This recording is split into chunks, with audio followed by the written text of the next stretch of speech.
આપ સર્વોને હેતપૂર્વક જય શ્રી સ્વામિનારાયણ। આજની સત્સંગ કથા વાર્તા નિજ મંદિર સાવરકુંડલા।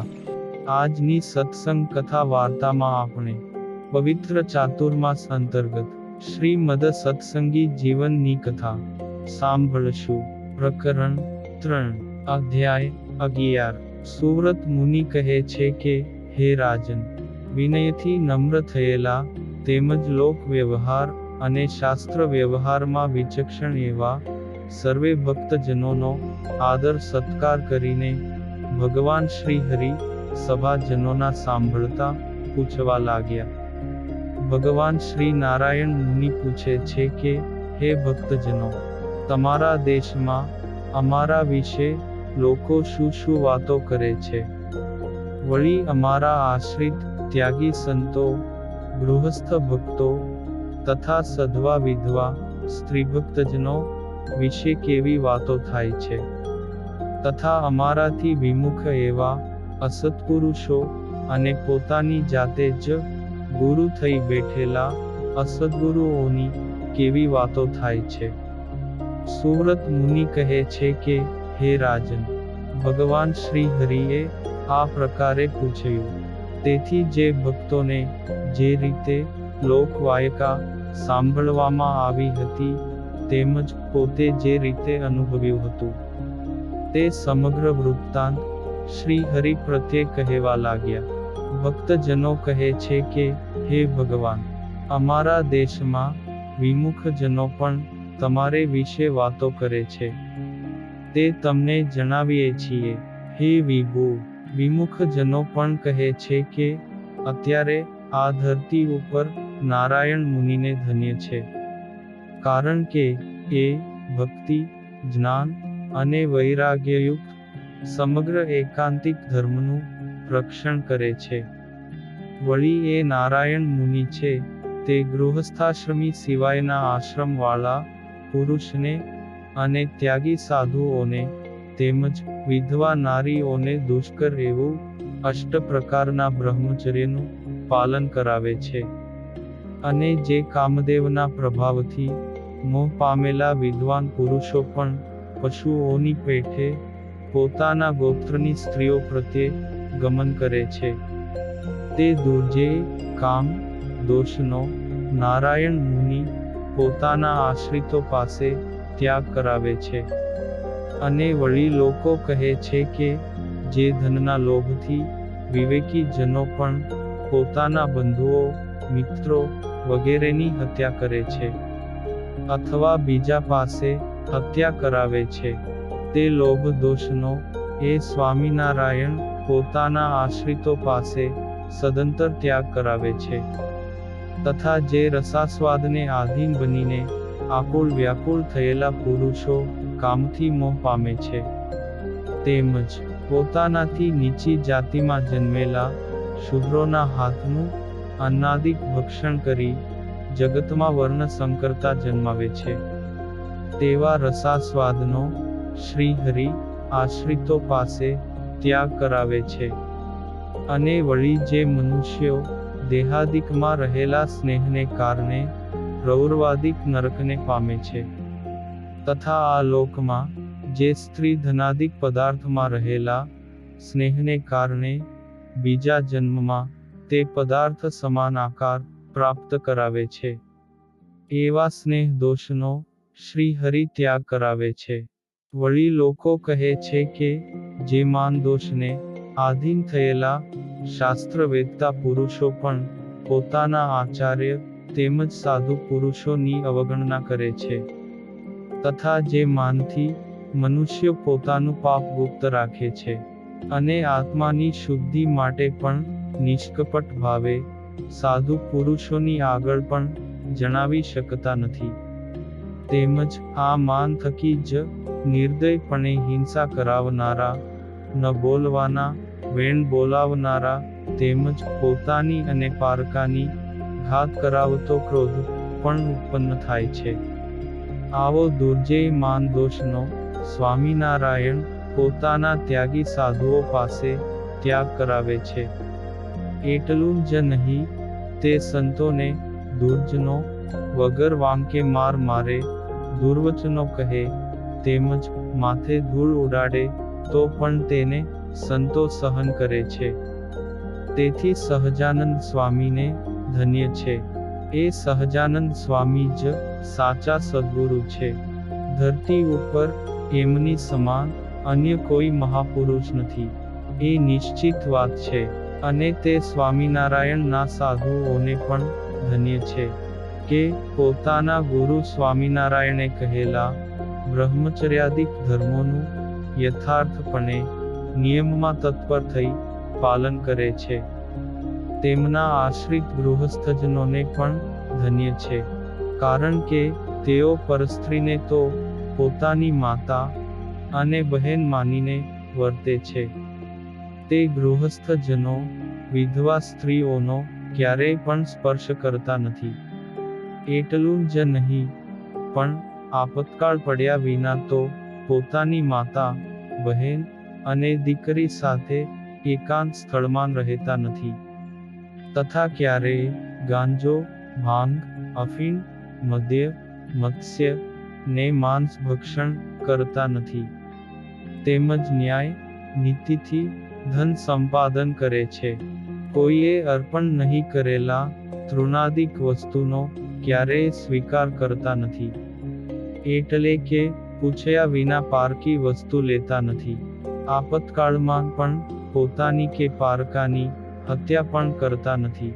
અને વળી તે ગૃહસ્થો પોતાના ગુરુ સહજાનંદ સ્વામી પાસેથી આત્મા પરમાત્માનું દ્રઢ જ્ઞાન પ્રાપ્ત કરેલા હોવાથી મુક્તિને અર્થે પણ શાસ્ત્રમાં પ્રતિપાદન કરેલા હોવા છતાં પણ ઊંચા પર્વત પરથી કે અગ્નિમાં પડી આત્મહત્યા કરતા નથી. આ પ્રકારે અચળ ગતિ ને ધીરજધારી ગૃહસ્થ ભક્તો શ્રી હરિની આજ્ઞામાં દ્રઢપણે વર્તે છે. તેથી ધરતી ઉપર તેને હજારો હજાર ધન્યવાદ દેવા ઘટે છે. વળી તે વિમુખ લોકો કહે છે કે એ સ્વામીને આશ્રિત ગૃહસ્થ સધવા નારીઓ છે, તે પણ બ્રાહ્મણ અને અગ્નિની સાક્ષીએ જેનો હાથ પકડ્યો તે જ પતિ. એ સિવાયના અન્ય પુરુષોને પોતાના પિતા, ભાઈ કે પુત્ર તુલ્ય માને છે. આથી તેમને પણ ધન્યવાદ દેવા ઘટે છે. તેમજ તેમના આશ્રિત જે વિધવા નારીઓ છે, તે પણ ત્યાગી સાધુઓની સમાન અષ્ટ પ્રકારના બ્રહ્મચર્યનું પાલન કરે છે. અને તે પુરુષો થકી ધનુષવા એટલે કે 4 હાથ જેટલું અંતર રાખીને ચાલે છે. પોતાના પિતા, ભાઈ કે પુત્ર વિના ઇતર પુરુષોની સાથે વાર્તાલાપ પણ કરતા નથી. અને પોતાના સત્સંગી પિતાદિક થકી શ્રી હરિના લીલા ચરિત્રો સંબંધી કથા શ્રવણ કરે છે. માર્ગમાં પોતાના પિતાની સાથે જ ચાલે છે, પણ અન્ય પુરુષોની સાથે ચાલતા નથી. પિતા વગેરેની સાથે પણ એકાંત સ્થળમાં ક્યારેય પણ વાસ કરતા નથી. આ પ્રકારે વિધવા સ્ત્રીઓ નિયમમાં વર્તે છે. તેમજ શ્રી હરિનો આશ્રય કરતા ભક્તજનો વસ્ત્રથી ગાળ્યા વિનાનું દૂધ, ઘી, જળ ક્યારેય પીતા નથી. એકાદશી તેમજ જન્માષ્ટમી આદિક વ્રતોનું અનુષ્ઠાન કરે છે. આ બધા ગૃહસ્થો અને ત્યાગીઓ ભગવાન શ્રી હરિનો આશ્રય કરીને સદાય પોતપોતાના ધર્મમાં રહ્યા થકા શ્રી કૃષ્ણ ભગવાનનું અનન્ય ભાવે પરમ આદરપૂર્વક ભજન સ્મરણ કરે છે. આથી આ લોકમાં શ્રી હરિના આશ્રિત નર નારીઓને ખૂબ ખૂબ ધન્યવાદ છે. અને જ્યારે આપણા ગુરુઓ તો ધર્મનો ત્યાગ કરીને વર્તન કરે છે, તેમજ જે રીતે શ્રી હરિ પોતાના શિષ્ય સમુદાયને ધર્મ માર્ગમાં વર્તાવે છે, તેવી રીતે આપણા ગુરુઓ પણ વર્તાવતા નથી. આથી તેમને ધિક્કાર છે. અને તે અધર્મી ગુરુઓના શિષ્યો થયેલા આપણને પણ ધિક્કાર છે. વળી ભક્તો કહે છે કે, હે નારાયણ, હે પ્રભુ, આ પ્રકારે લોકમાં વાતો થાય છે. ને કેટલાક તો એમ પણ કહે છે કે, અમારે પણ સ્વામિનારાયણ ભગવાનનો આશ્રય કરવો છે. હે પ્રભુ, આ પ્રમાણે કોઈ જનો વાત કરે, ત્યારે બીજા જનો તેને એમ કહેતા હોય છે કે, જો આપણે આપણા કુળ પરંપરાગત ગુરુનો ત્યાગ કરીશું, તો લોકમાં આપણી લાજ જશે. તે સમયે કોઈ વિચક્ષણ પુરુષ તેના પ્રત્યે એમ કહે છે કે, હે ભાઈ, લાજ તો સ્વામિનારાયણ ભગવાનનો આશરો કરશું તો જ રહેશે. નહીં તો આપણી લાજ મોડી વહેલી જરૂર જશે. એમાં કોઈ સંશય નથી, કારણ કે દુરાચારી અને નામ માત્રથી ગુરુઓ થઈ બેઠેલા પુરુષો થકી આપણી અનેક વિધવા નારીઓ અને પુત્રીઓ નિર્લજ્જ બનીને ગર્ભ ધારણ કરે છે. વળી છુપી રીતે મહાપાપરૂપ ગર્ભપાત કરાવે છે. તેથી શ્રી હરિનો આશ્રય કરી આપણી પુત્રીઓ અને વિધવાઓ આદિકનું આ મહાપાપ થકી રક્ષણ કરવું જોઈએ.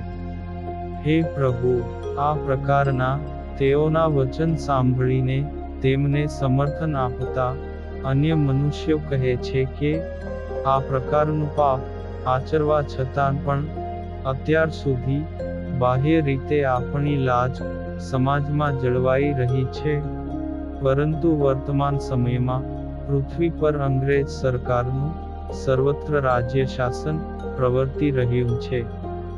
તેથી હવે જરૂર આપણી લાજ જશે, કારણ કે તે રાજા જ્યારે પોતાના ગુપ્તચરો દ્વારા વિધવા નારીઓ ગર્ભધારણ અને ગર્ભપાતરૂપ દુષ્કૃત્ય કરતી જાણે છે, ત્યારે તેવી સ્ત્રીઓને તે જ ક્ષણે ગળે ફાંસલો નાખીને દેહાંત દંડની સજા આપે છે. તેમજ તે સ્ત્રીના સંબંધીઓને પકડીને રૂપિયા ભરવાનો દંડ કરે છે. તેથી હવે આપણી જરૂર લાજ જશે, ને એ મહાપાપના અધિકારી થઈશું. વિધવા નારીઓના સંતાનોનું પાલન કરવાથી અથવા અંગ્રેજ રાજા તેનો વધ કરે કે આપણે લાજ રાખવા માટે કદાચ તેનો વધ કરી નાખીએ, તો તેનાથી આ લોકમાં મૃત્યુ કરતાં પણ અધિક આપણી અપકીર્તિ થશે. તેથી વર્તમાન કાળે આ ધરતી ઉપર ચારે વર્ણના મનુષ્યોને શ્રી હરિ વિના બીજા કોઈનું શરણું સ્વીકારવું યોગ્ય નથી. આથી આ લોક ને પરલોકના સુખ માટે આપણે સ્વામિનારાયણ ભગવાનનું સેવન કરવું જોઈએ. જગતને છેતરનારા આપણા ગુરુઓને હવે આપણા ઘરમાં પણ પેસવા ન દેવા જોઈએ. કદાચ કોઈ બહાનું કાઢીને કોઈ પણ રીતે આપણા ઘરમાં આવે તો તેને તાડન કરવું, જેથી ફરીવાર આપણા ઘરમાં આવે જ નહીં. આ રીતે આપણે તેને છોડીશું તો વિધવા નારીઓ પણ આપણી સાથે શ્રી હરિનું ભજન સ્મરણ કરશે, અને તેનાથી આપણી પુણ્ય કીર્તિ પણ વૃદ્ધિ પામશે. હે મહારાજ, હે હરિ, આ પ્રકારે દેશ દેશમાં મનુષ્યો વાતો કરે છે.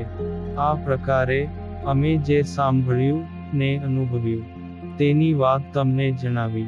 સુવ્રત મુનિ કહે છે કે, હે રાજન, આ પ્રકારના વચનો સાંભળીને શ્રી હરિ ભક્તજનો સાથે મંદ મંદ હાસ્ય કરવા લાગ્યા.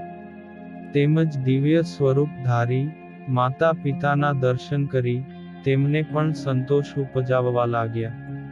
આ પ્રમાણે ભક્તજનોએ શ્રી હરિ સંબંધી લોકવાયકાનું નિવેદન કર્યું.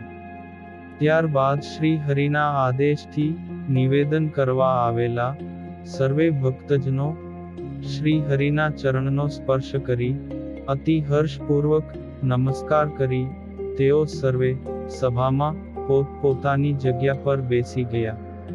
ઇતિ શ્રીમદ સત્સંગી જીવને નારાયણ ચરિત્રે ધર્મશાસ્ત્રે તૃતીય પ્રકરણે અન્નકૂટોત્સવ પર પધારેલા ભક્તજનો પાસેથી લોકવાયકાનું શ્રી હરિએ શ્રવણ કર્યું ને નામે 11મો અધ્યાય સંપૂર્ણ.